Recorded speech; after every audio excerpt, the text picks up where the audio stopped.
Please welcome Marcus Gners and Henrik Torstensson.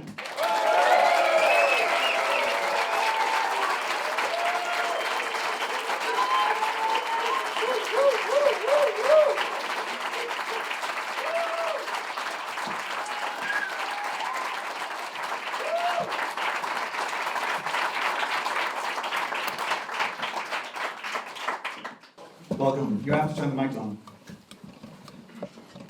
How do you do that? Hello. Thank you for that. Should have it every morning and every evening, I guess. This is not how you're running the office.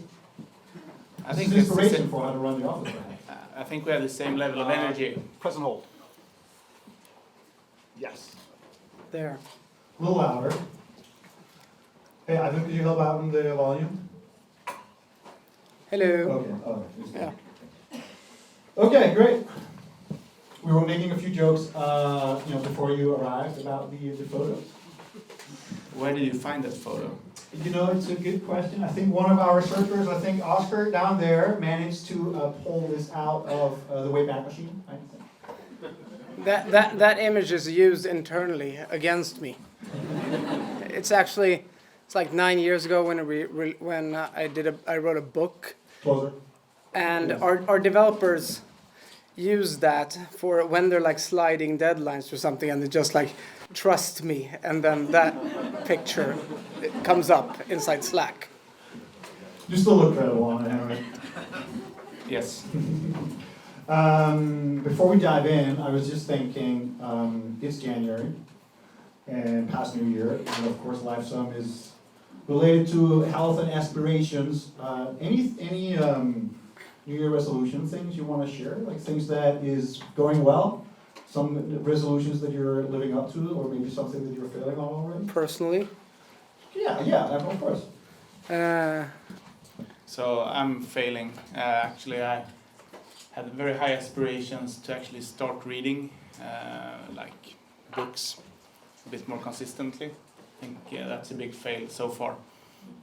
Do you have anything on the bookshelf or anything lying out? Actually, the Elon Musk biography.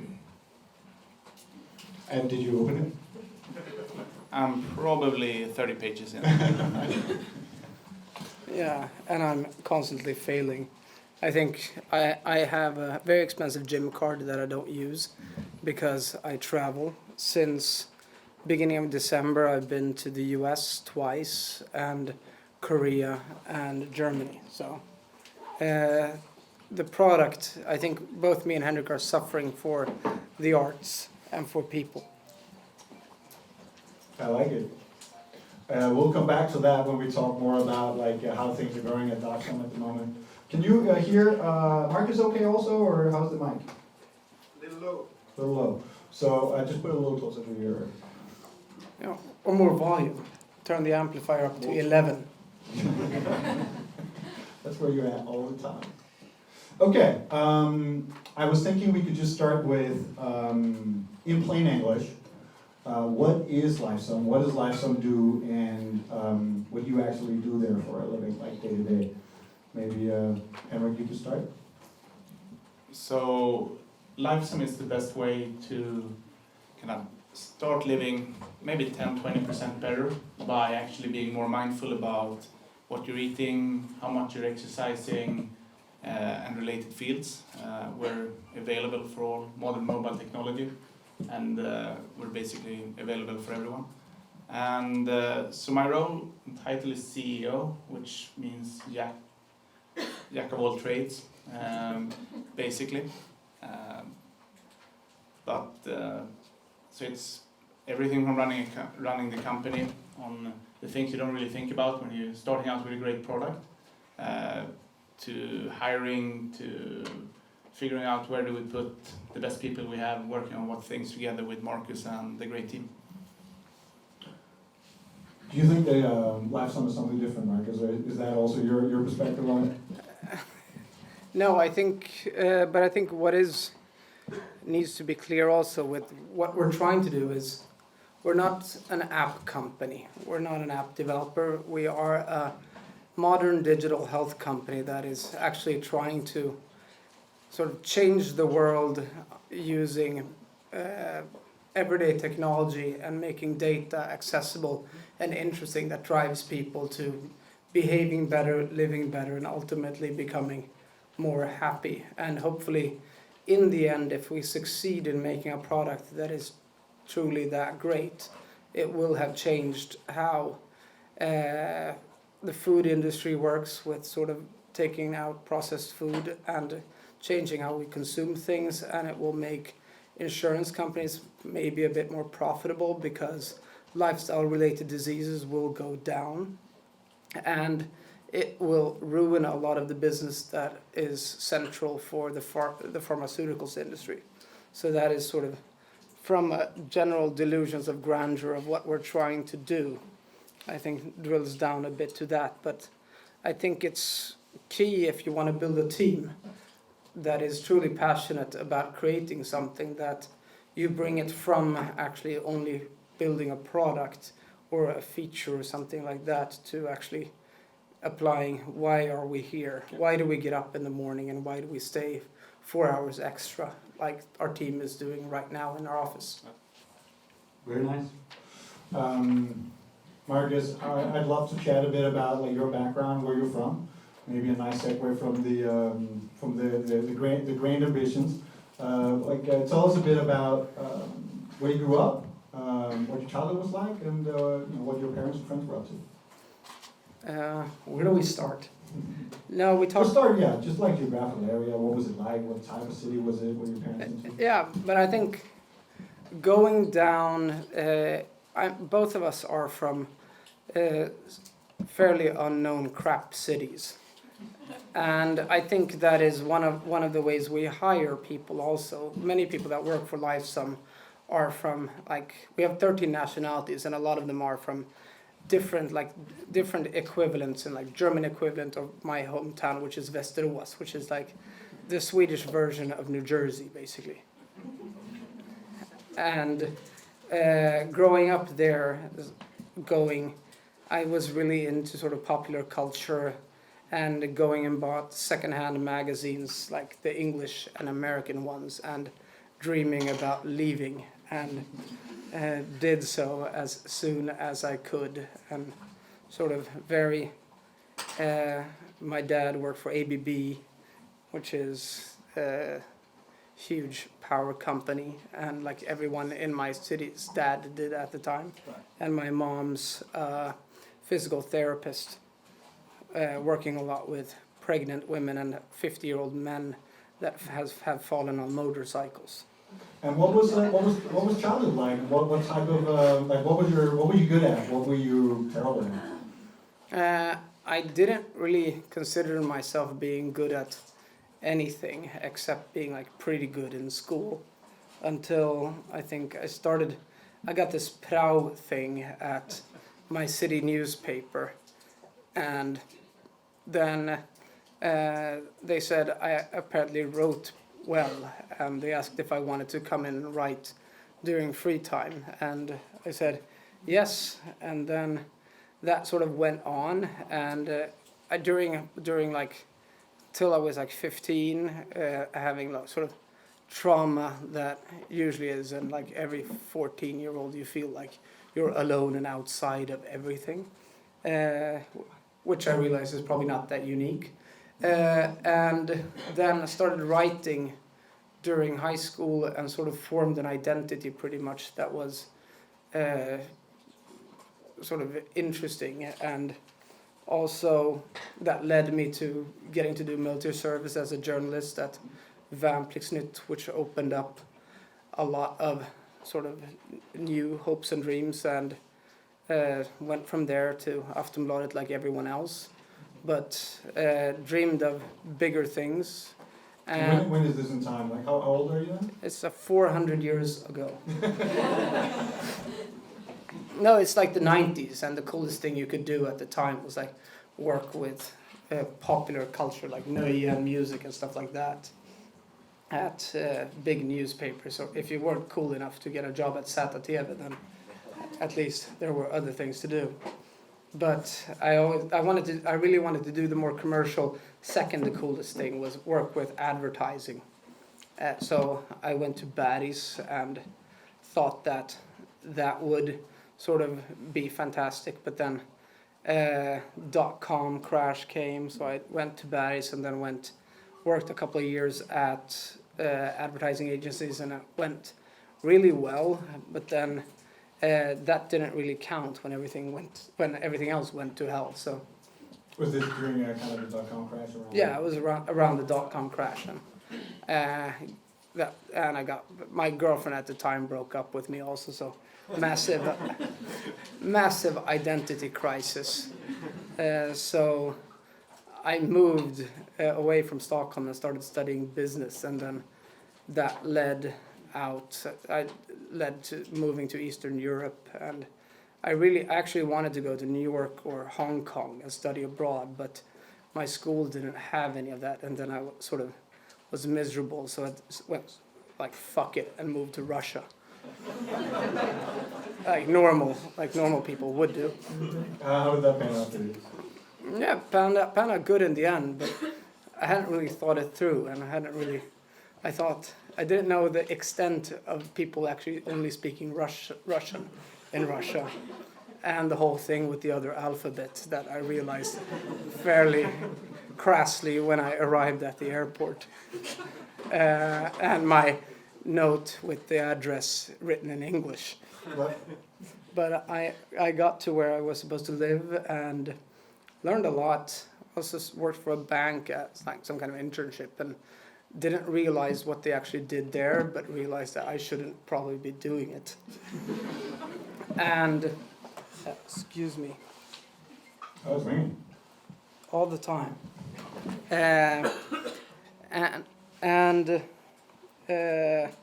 after that, got my degree at Handels in Gothenburg and moved to Ukraine, and was really, since I had this pop culture not real job wearing children's clothes to work and getting away with it type of career, I really wanted to have like checkered shirts and dark blue suits and nice shoes and doing PowerPoint slides with impact.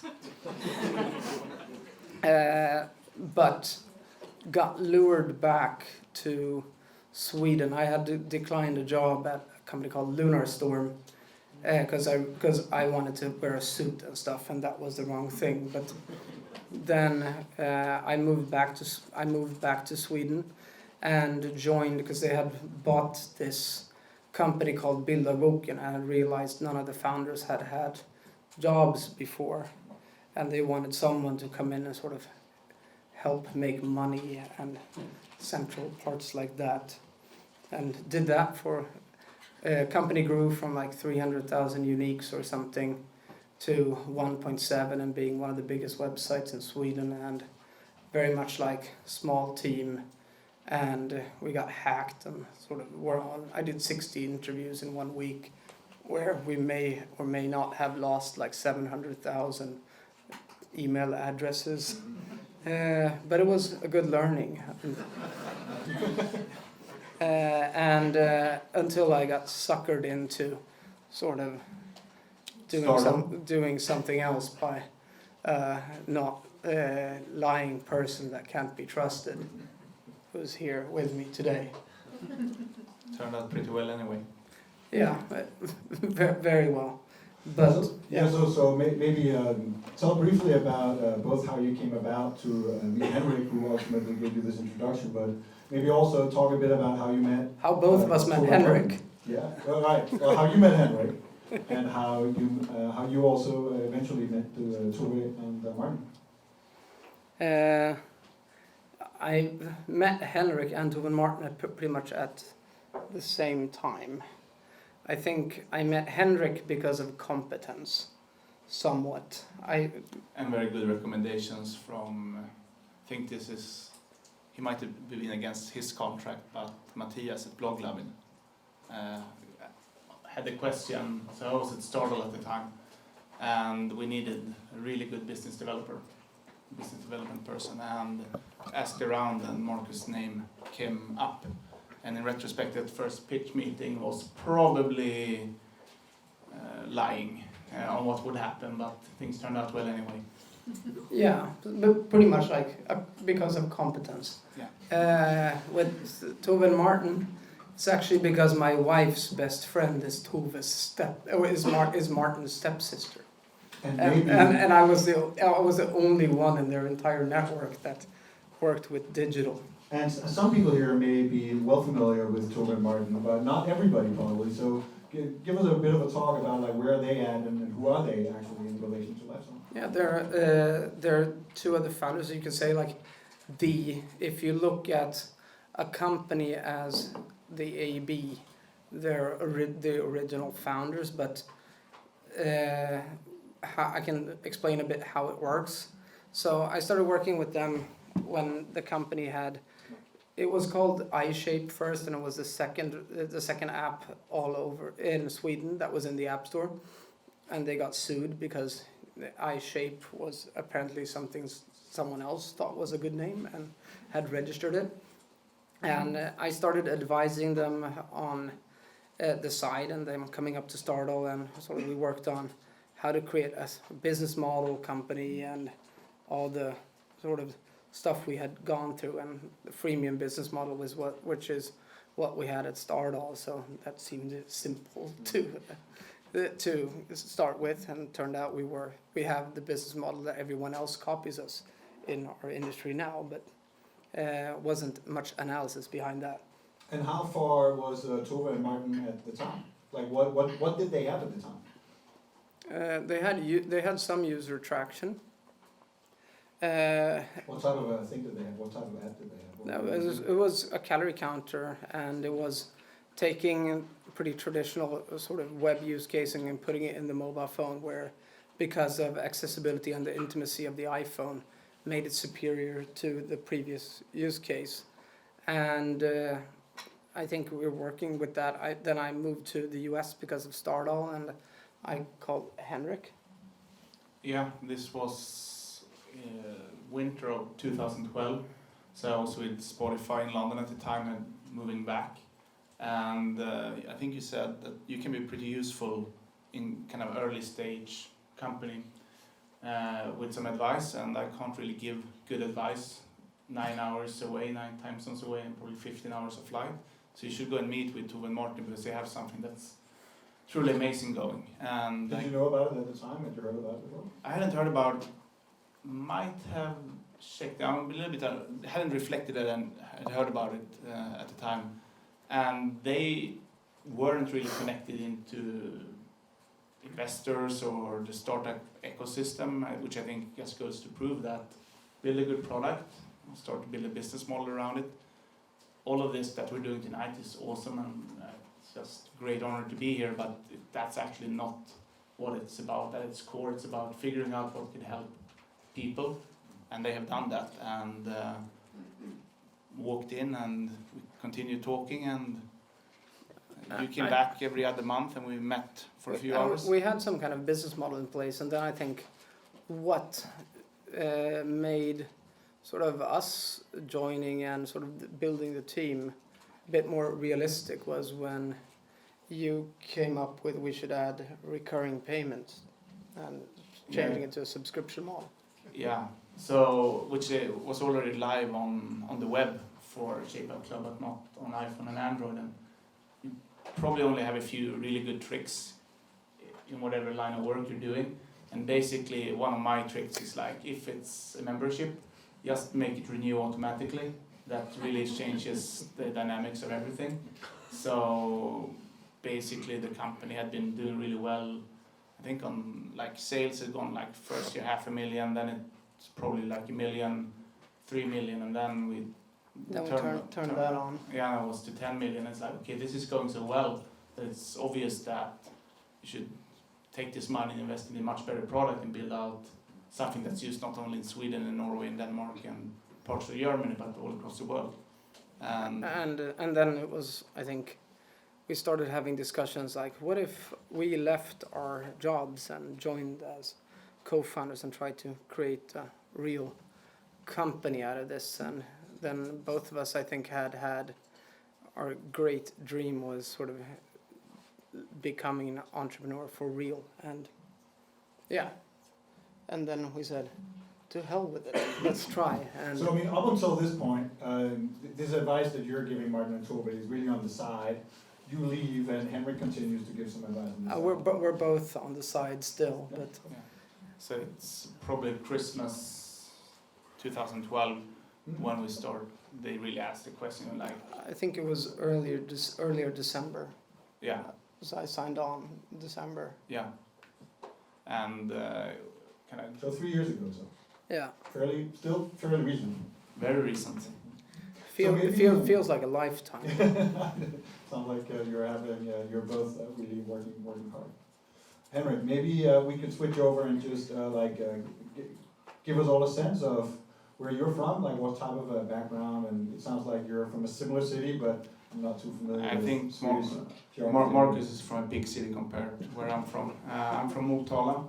It's probably 30,000, and Västerås is probably almost 100,000 people. So it's kind of a very blue-collar type of town. Big factories historically. Both my parents were academics. My mom worked for a municipality in social and family services. My dad worked at the factory, which I realized when I described what they did, they probably switched owners 6 times, but it went to basically the same office. It was Nokia, and now it's Autoliv, basically doing logistics and planning. And so probably similar to Marcus, grew up being pretty smart in school, or lucky, I don't know. And Lucky. maybe. Played football with basically all my friends. Got my first computer at age 12. And kind of used that to play games and to write. Kind of ended up being an editor of a few magazines, and that kind of a few years later kind of got me to Stockholm and into work in the online industry. So how does that happen? Like going from you're sitting there in the fairly small city, and you get a computer, and you could just be playing games. Like how does it go from journalism to knowing people to being part of the community to moving to Stockholm to being kind of a part of the circle? Like how does that happen? So I think before I moved to Stockholm, I wasn't part of any circle. Probably more, of, if not an outcast, it's kind of the nerd, which is obviously great with the ecosystem nowadays in Stockholm. It's like being a nerd is perfectly fine. How was it being a nerd back then? I was pretty good. I still played football, so But you never learned how to code. no, that's entirely true. But so talk us through, like you're spending a bit of time with your computer and starting journalism. How does that get you to Stockholm? How does what do you spend your time on? Yeah, so obviously this is early 90s, so the internet is not really around, but there's some other networks, so kind of get involved in a computer group, starts to write for their newsletter, and then kind of writes for the local newspaper like Marcus, and goes into military service. Figures out that before I do that I need to apply to university, and at that time, like for the great career planning I did, was basically kind of into like politics, and like either it's political science or it's economics of some sorts, and like just looks at, it seems to be better salaries if you study economics. So I apply basically the top ranked schools in Sweden. Gets very lucky, gets in like reserve seat 39 to the Stockholm School of Economics, so going to Stockholm. And at the time I'm writing a newsletter which Johan Jörgensen, who some of you might have met, the chairman of Funded by Me now, kind of sees that I've been writing, and it's like, you should, in between ending military service and starting school, you should spend the summer writing for a newsletter he ran at Spray.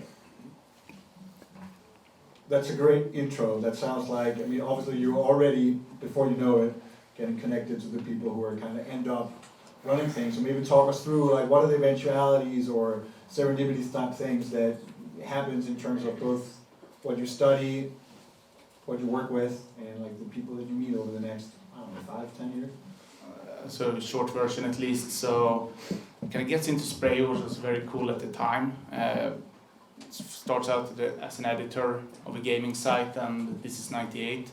That probably does so financially. It's great fun. My studies do extremely poorly that year. I completely flunk all my courses, and the next summer I'm basically not getting any kind of the student loans because I did so poorly. So I have to actually do some cramming of courses in accounting over summer, which works out. But then at the end of that, this is probably the only time there's been a bubble in Sweden, and everyone's starting e-commerce sites and Spray is starting on selling games. So I joined that company, take a leave of absence from school, and that fall I realized in retrospect everyone was bonkers. There's like no one really doing anything that makes sense, with the exception of Tradedoubler. Affiliate network comes in to us. We're doing all this crazy marketing stuff, and they're like, okay, if we send you traffic, you're gonna pay 5-10% of sales to us and to the sites, which makes a lot of sense. And I basically a couple of months later joined Tradedoubler with Jacob Deere, who's now at iSettle as my boss. And I think in retrospect, had I joined any other company, that would probably have failed that between 2000 in March and 2002, and I get really lucky to get on probably one kind of rocket ship at the time that survives. And then 2 years later, once that's almost profitable, I decided to go back to school and start blogging. Very nice. And what do you think like that move, was that pure luck and coincidence, or was there like some kind of deeper meaning to the switch to Tradedoubler? I think that from a career perspective, it was pure luck. Very nice. So after the studies and blogging, how does that take you to the next few employments?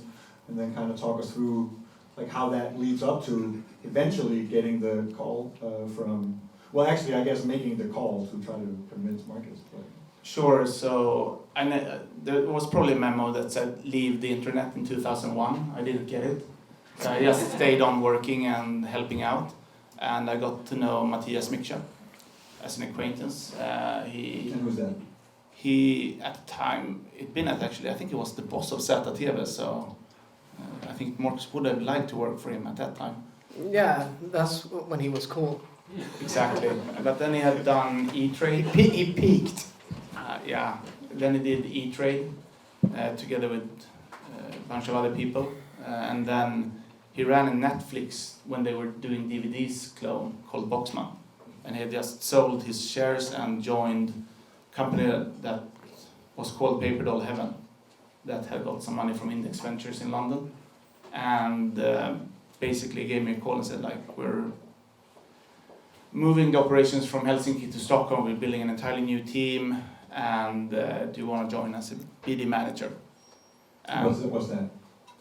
Business development manager. So figuring out how do we actually make money, and once we figure out how we should make money, how do we actually enable teenage girls all across the world to actually pay. Teen and tween. Yeah, we didn't know tween at the time. That came later once we got more into the US and how they segment markets. So 3 years into that, we were, in retrospect, kind of things come and go, and we were very, very hyped, like the perfect hype cycle, growing very, very quickly. Like Index Venture, the best investors in Europe, put money in. Sequoia did their first investment in Stockholm, which then obviously led to Klarna and a few others. And we had late stage money from LVMH. Yeah, Louis Vuitton founders. It's like this perfect when everything else goes up. And then I guess it's 8 years ago, Steve Jobs introduced the iPhone and probably killed Stardoll. We just didn't know it, with taking Flash out of the equation. So while we were kind of dying but not yet knowing it, we decided to go to San Francisco to acquire a site called Pixel. What's it called? Pixel. It's a community and photo sharing site. Kind of predates Facebook. And I know you worked with Jim, who's the founder of Pixel. So we acquired it, brought it back to Stockholm, and rebuilt the team around it, and expensive learning on someone else's time, probably the best type of learning. But at that time, that summer, basically, okay, we need to build out the team, and Marcus' name came up, and we did our best to pitch him that it was time to move up from being the best in Sweden to being the best in the world. So you made the call to Marcus, and you brought him on board, and at the same time, or like how much later did you then start to have this conversation about Mark Tove and what was then Sheila? That was like, I think, 3 years later, I think. Yeah, we never talked about it. I didn't know about it at the time. So talk us through the time you essentially get Marcus to take this gig, and what do you do next then? So in the spring of 2010, I'm at the birthday party with a friend, and basically Daniel Ek of Spotify, who was one of the first 6 people doing work on Stardoll. Obviously Spotify this time is doing really well. So one of the guys there basically asked, so Henrik, why aren't you at Spotify? We need someone that can start driving sales. And you get moved to London. And I think Daniel had forgot that he just kind of hooked me up with my wife. We were dating, and I didn't really think it through that like leaving the city you live in is not great at all for your kind of relationships. But I got very lucky, and Molly moved with me to London, and we got married later, so got very lucky. That's fantastic. Anything you can share on the setup story? How you two actually met each other? Absolutely. So I had one co-conspirator when we lied to Marcus, Anders, and Anders and I were in Malaysia, and I just got a text message that like Daniel thinks we should meet, and it took a couple of weeks, and then we did, and we had probably what was the worst first date ever, but sometimes persistence pays off. Mm-hmm. And how long after that do you both find yourself in London? I leave 4 months later, and then Molly joined 6 months later. Fantastic. And how was so you moved to London, both of you, after a while at least. And how does that venture work out? Like how does Spotify work out for you? And what are the decisions and considerations that I guess at some point moves you back to Stockholm? So I think it worked out fantastically well. We're probably 150 people when I joined. There were 600 people when I left 3 years later.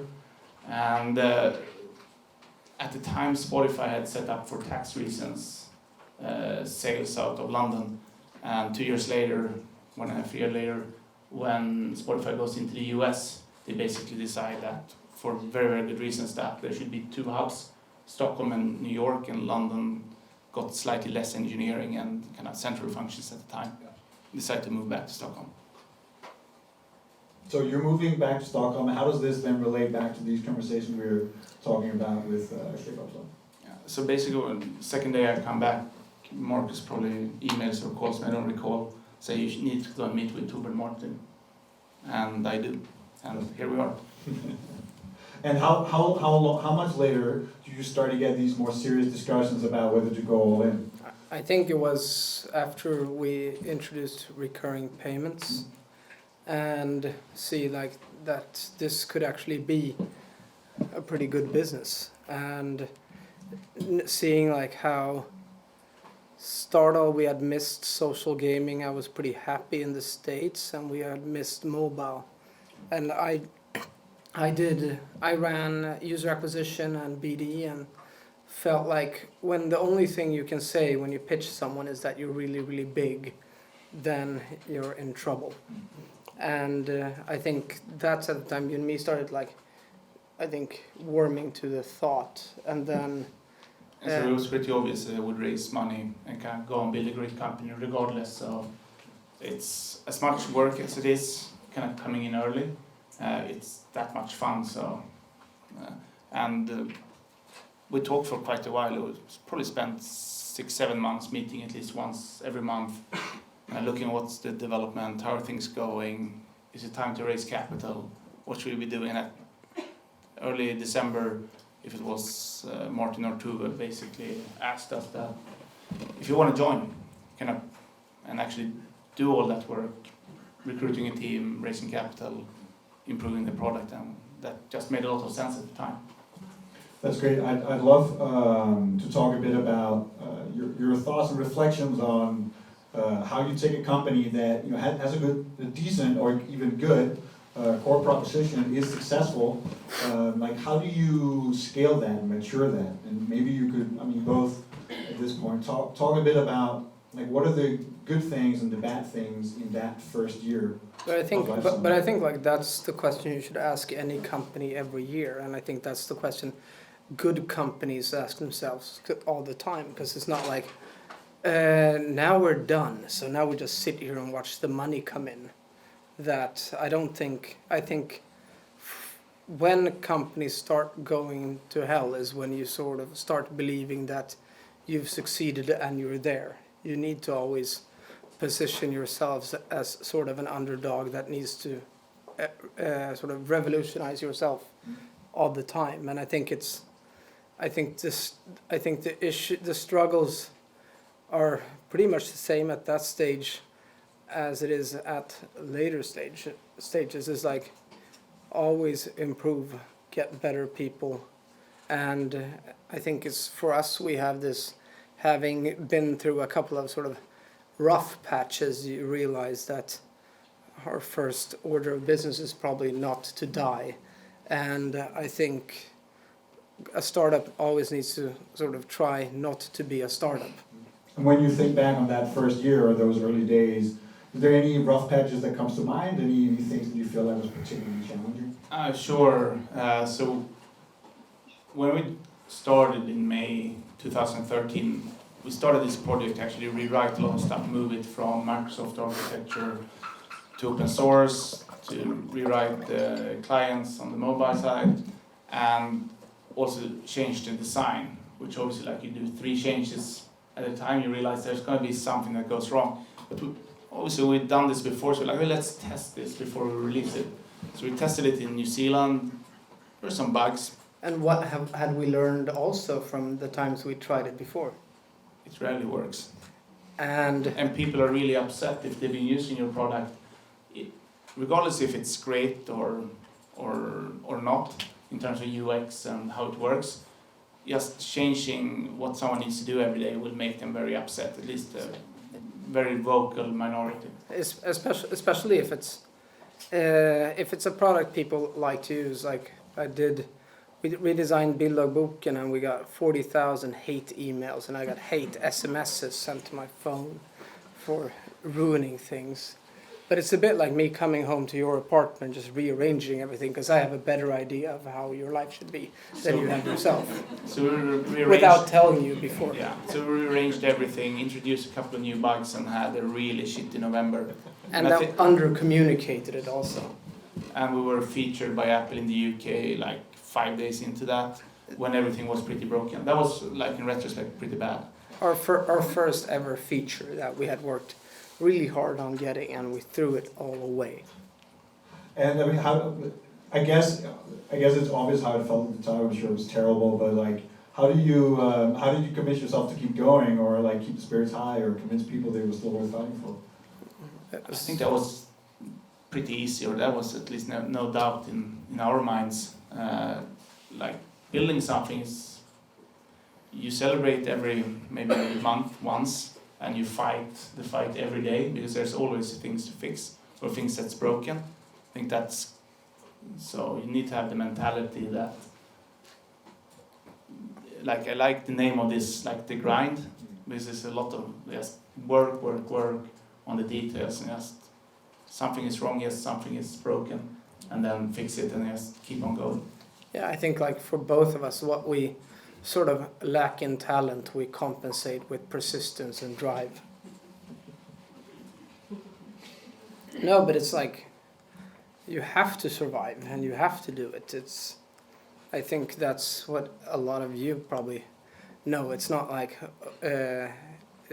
no, I'll just like do something else instead. It's like you need to succeed.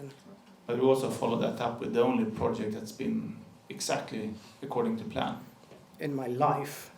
Which was The name of the service was Shape Up Club, which for most Swedes sounds pretty good. It's like Shape Up is fairly positive. Like And- trade doubler also. Yeah. And club is obviously community, and social, that's positive. For someone with English as their mother tongue, they like, this sounds old, very old. Sounds like someone's going to... Yeah, we had the idea that we wanted to turn this sort of tool into a digital health service and sort of piggybacking and being part of the holistic health movement that I had seen was happening very much in Los Angeles when I lived there. And then we tried to we pitched the name to some actual native English speakers, not Swedish, that are good at English. And he just said, Shape Up Club. Yeah, that sounds like the cheap morning exercise at a charter resort in the Canary Islands. Oops. And we were going like, holistic health. They're like, no. And what was the response in Lifesum? Perfect. Everything worked out. Good response from users, good response from partners. Like, that was a month and a half after the release of the new app, which went completely to hell. Right, so I guess I'm hoping it's fair to say that you come in and part of what you're doing is you're working on the product. You know, initially maybe not with the best results, but I'm sure you were trying to improve on it afterwards. And you're working on the branding or the name. So how does that relate to funding and your efforts on that? Like, what does the first year look like in terms of trying to decide whether to get funding, how much funding to get, and how to pursue that? I think we knew we wanted to get funding because we joined with the ambition and the mutual ambition to create something really, really big. And we bootstrapped the company to 20 people, but it was pretty clear that we needed more muscle to do growth and also to get the best talent to actually do that. So. Yeah, so we had 20 people, a lot of really, really good people across all engineering and design and everything else. And the end of 2013, we decided to go out and raise. And if there's like one very practical piece of advice is to never go to investors in early November. That's a very, very bad timing. Because apparently there's something in funding called seasonality, just like it's for broccoli or something like that. And no one told us. And everyone has all the final board meetings of the year with their current investments between November 10 and November 15, and getting a deal done is just very, very difficult. So yeah, but we have a couple of investors here, and like end of December, that's when you're in Bora Bora or in your castles in Switzerland. So after that, like any other kind of ups and downs in like pursuing your goals to both get like a good product and get the funding in, like what happens during that first year? I guess at some point you are successful, but how do you get there and what does it look like? So I think we grew a lot during this time, so we were doing well, but I think that the other part, if you want to survive, is to always be a very harsh critic of your own work. So we, after discussions, end up raising from a German media company called Bauer and a smaller VC fund called Spark Labs Global, and we closed that in April of 2014. And how did that go? What did the money look like? So we raised... Green? Or how do you mean? Yeah, so like what was the funding amount? So we raised $6.7 million. How was that like compared to what was closing at the time? Like was that big news, huge, small? Like what did that look like at the community? So I think that was a pretty good A round. I don't think any company should evaluate themselves on how much they raise. I think that's completely backwards. You should raise what you need, but if someone raises 22 million and someone else raises 15, you know absolutely nothing who made the better deal. Obviously the best thing is to have a fantastic company where no one else owns anything, but that's very difficult to get to. No, but it's easy to believe. I've seen some journalists here, and often the best thing, you're not great just because someone gives you money. You take money because you need money. that because you're not good enough to do it by yourself. And often when we read in the press, it's you have this like cycles. It's like, oh, they're great now because they got this much money from someone. And then you read like when the closings are each year, it's like, oh, this company is losing this much, or this company has the turnover of a pizzeria in Västerås and losing a lot of money. Whereas like the point of bringing in, raising venture capital is because you want to create something, and someone goes on and thinks you're not crazy and wants to invest in that dream. And it's not like you get money and then suddenly you're fantastic. So I think with money, what you can sustain or accelerate is really momentum. Because I think just starting something to be an entrepreneur, that can be a great choice. But if you want to build a larger company and attract great people, a certain amount of momentum actually kind of attracts even more great people, which increases your chances of success. So to use money to accelerate momentum is the way you should think about it. If you need 2 million or 10 million or 22 million, that's something that's unique to every company at every stage. And it's also, security is good, both personally, because we had a traumatic moment when you, me, Tu and Martin had to do like extend our check credit with sort of a personal borgen with the bank, because December is not a great month if you're in a digital health company. So the funding you got in, just briefly, like what had you identified as like the key opportunities that money would fund, and what were you most worried about? What were you most worried about would not happen? So I think obviously on the upside we saw so much things to do in product development. We saw that we had absolutely no business in the US, and we thought that we should have a big business in the US. So product improvements and geographical expansion. But then it's also, so we went from 5 employees or 6 employees to 20 employees, and we were funding that out of revenues every month. But then basically we had the same amount of cash in the bank. So when you're 5 people, you have had 3, 4, 5 months of cash, even if things started to go really wrong. Then you're 20 people, basically you half that time by 4.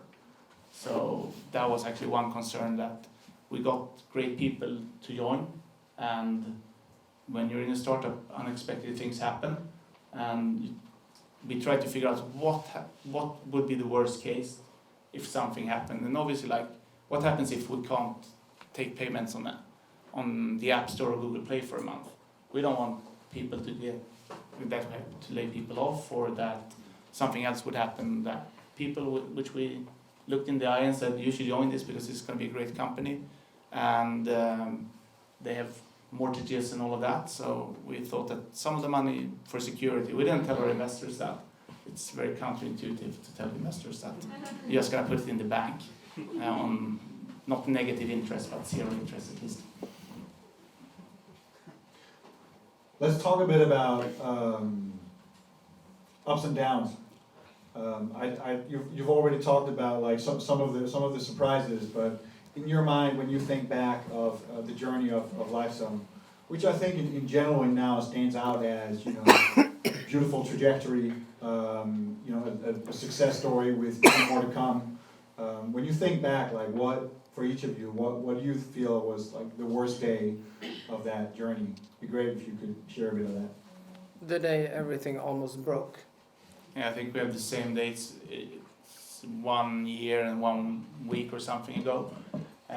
We're obviously in the best season of the year for us, and Apple, due to how they organize pricing, said basically we're going to break all automatically recurring payments in all of Europe because they changed currency conversion from US dollars. So that was that's basically half the business that we just. So explain that a little bit more. Like what so basically, if you buy a membership, it kind of keeps on going, and it's always at set price. And what Apple basically did on their back end said, like, what used to be 79 krona. It's now 89 krona. And then there's this other business rule. If you increase the prices, we won't renew automatically because that would be kind of tricky with the user. That makes sense. No, we'll turn them off.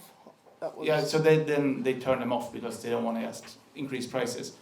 And I think that was the second piece of bad news that day, because a few hours earlier. Yeah, we also had database issues where we were seeing that if we would grow faster, we would run out of lines in our database and our whole backend would explode and crash and we would die. And I think there was something like maybe Google will feature us if we were really lucky in a few days. So we had the marketing and BD side chasing growth, and if we would succeed with all the growth and we wouldn't have fixed the database issue, we would die. So that was basically on the same day. That was a pretty bad day. It's like burning the candles from two ends.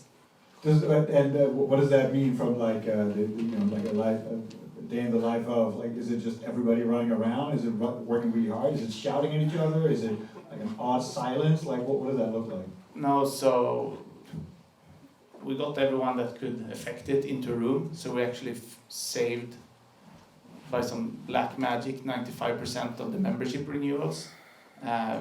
Got a bit lucky that we could do that so quickly.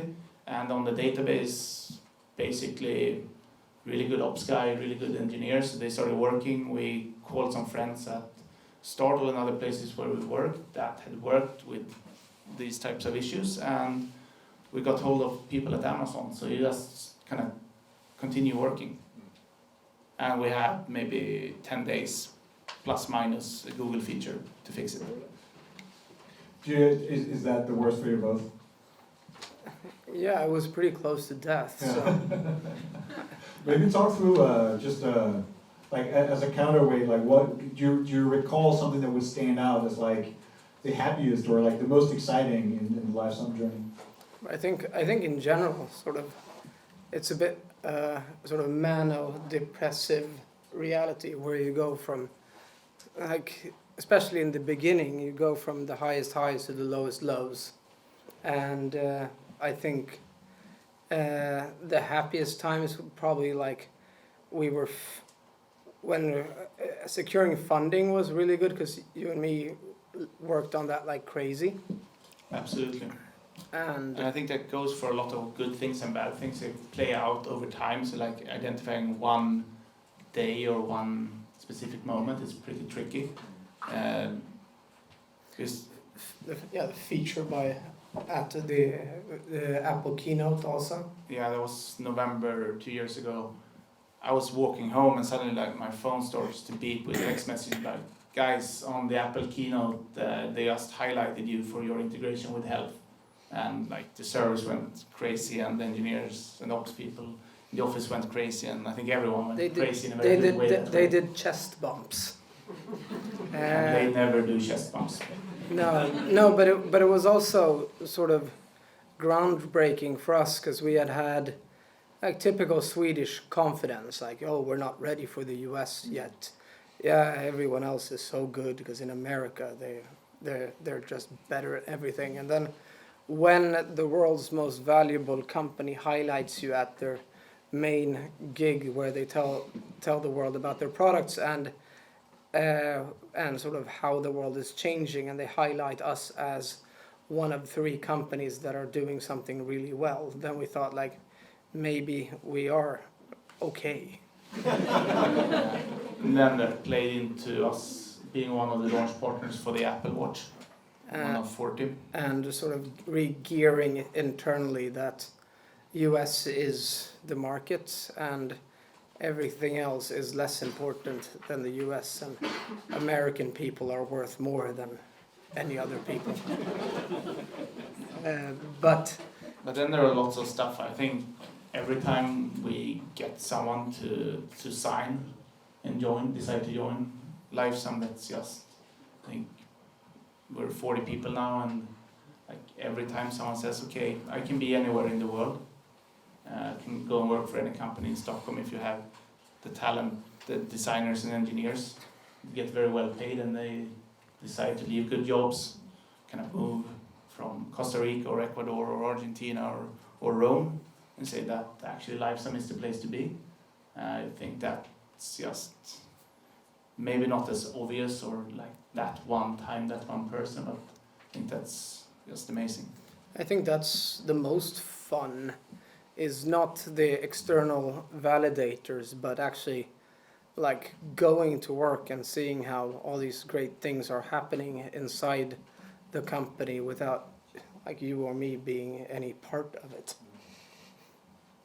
So looking back, it sounds like the moment with like the Apple, like being featured on the Apple keynote, which you've been featured a number of times since, but like that stands out. It sounds like as one of those key moments. Like what else comes to mind as like kind of these key watershed moments? So Do you have any moments of happiness? I have a few, but I think it's as much about just being able to withstand all the bad things. We kind of take it to the dark side. I think if you're building your own company, that it kind of builds up. I realized what happened, which I guess need to apologize to Malin for, when I had like 6 weeks or when things going slightly wrong. Every week there might be someone leaving or there's something that's not coming according to plan. And you kind of come home grumpy and not with the level of happiness you should have at home. That's entirely normal, I think, at least. And if no one's ever had that, please tell me, because I probably need to get some help in that case. Yeah, I guess that's part of the grind. That's part of the tough part of persistence. But on the other end, on January 3rd this year, we at 11 in the mornings, it's always like our Christmas season. Then basically the two of us, our head of sales and some analytics people, like the analytics system is broken. Like it's not showing the right data because we can't have sold for this much at 11 o'clock. It's like 4 times where it should be. It's 4 times better than any other day, and we had a really good 2015. It's like, and then it turned out to be entirely correct.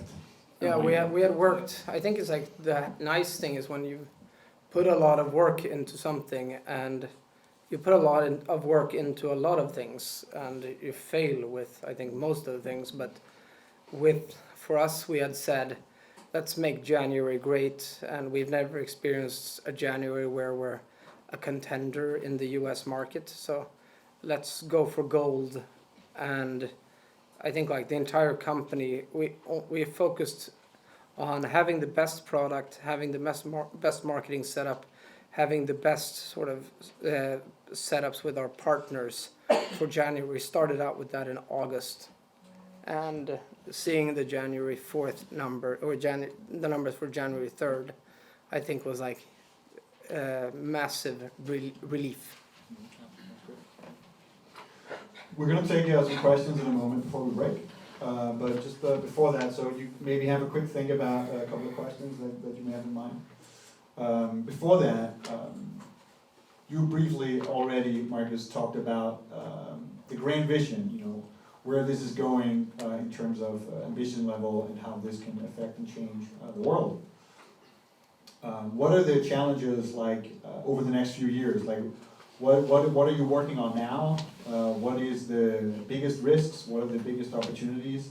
And of course, anything you can talk about in terms of like key hires or funding or anything of that sort. I think it's like for us, it's like you had a nice quote this morning. So I think it was actually from a Belgian diplomat that hanged out with Churchill during the war, and if I look it up, can you keep on talking for a few seconds? We're talking about challenges. We're talking about the key things for now, the next few years. Yeah, but I think we have challenges like everyone else. But I think it's being less Swedish and more American optimistic, and seeing the fact that the whole reason why our company is pretty interesting is that you have this convergence of health where health, wellness, fitness, and medical, and all that whole world is changing on the basis of technology. And you have like sensors that my doctor couldn't even have dreamed about 5 years ago. I was at CES in Vegas, and you see like actual medical devices are being painted pink and sold to consumers now. And that means we're in the process of being able to empower normal people to actually be in control of their health and lifestyle. And I think for us, being a very design-centric company, data needs packaging and data needs to be made interesting. And I think there's never been a more interesting time to be in this industry than now. So I actually found it. So it's obviously a startup that it can actually take off and be a big company is a bit crazy because everyone else is better funded and more talent. But I like this quote: is what one needs in life are the pessimism of intelligence and the optimism of will, because there's always good reasons why something shouldn't work, but we need to have the will and the passion to actually make it work regardless. Very nice. Nice way to round up. I've got a few questions of mine, but in a moment we'll take a break, and as we come back, we'll talk about the Make 4 More Friends format that we'll run as an experiment for how to be more effective at connecting people. We'll do that after the break. If anyone has questions, could you just run over here and we'll so you can get easy access to the mic? Yeah, please come over here. And meanwhile, I can maybe get you started. Any particular startups in Stockholm that you're particularly excited about at the moment? Something we should be paying extra attention to? How biased can I be? You can be biased, that's okay. So I really like what Sparta Sales is doing, and we're allowed to invest a bit, so I'm entirely super biased. But they're doing sales gamification, which I think they're one to watch. I think pretty interesting. I spent some time with Matthias Svensson and Blogglove and seeing companies that has been through multiple grinds that they're evolving their business model to something that looks great, I think, and also seeing what happens out of Stardoll now, and also seeing what Ticktail will be doing, for example. I think there's a lot of stuff happening. Before we take your question, if there's more people that have questions, if you have the energy to do questions before taking a break, just come over here and stand in line. If not, we'll just get to a break in a moment. Please go ahead. Okay, my name is Robert, and I'm an owner of a consumer credit company. And what I'm thinking about is the difference between what you can call the traditional model of a business model, where you try to find profitability quite early, and then that's how I've been working, and internet startup companies that have quite a while before they start being profitable. So it's not a question directed towards you, but I'm quite interested in learning when did you, or have you yet found the break even, or how does that affect your way of planning and so on?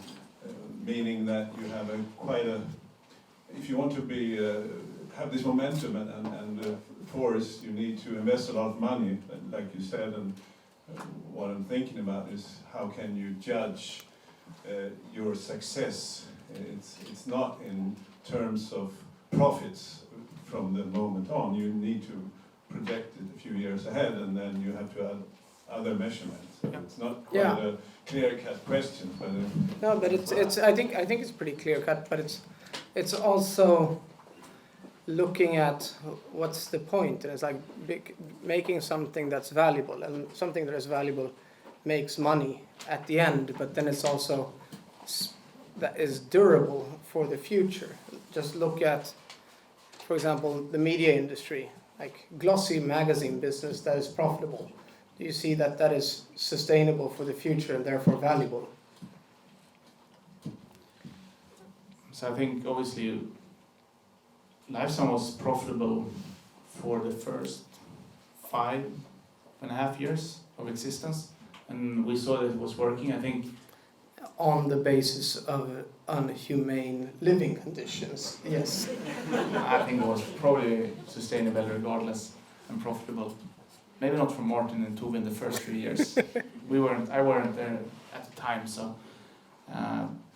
but it's really, we had and we have customers who are paying, and we're looking at how much are they paying today based on lots of data and models. How do we think they will behave in the future? If we continue to grow as the plan is and how we're doing, can we be a company with 500 million kronor in sales? Yes, we can. And we're going to be that in a few years' time. And being there, the number of people we need to build the product, should we be really profitable at the time? Yes, we should be able to be really profitable at the time, and at that time say, do we want to take another 10x kind of journey and raise money for that? But traditional accounting has good sides and bad sides. I think it deals with what we do in a pretty bad way.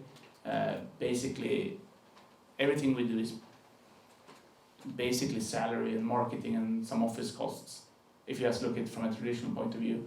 And all of that is just cost right here, right now. But if you're a real estate company, you buy a building, you basically treat it completely different. So you make a profit even if you pay out billions in kronas for the building. So you know 2 years down the line if you've been smart or not, and it's very easy to lie to yourself. We try to stay away from that. Okay, thank you. Very nice. I think we should break for coffee and beverages, whatever we have down there. When we come back from the break in, I think 15-20 minutes, the chairs will probably have been reorganized a bit. I'll come back, say a few words, and then Jonathan and will talk you through how to make 4 friends in 30 minutes. But before that, let's take a moment to say thank you to Marcus and Henrik.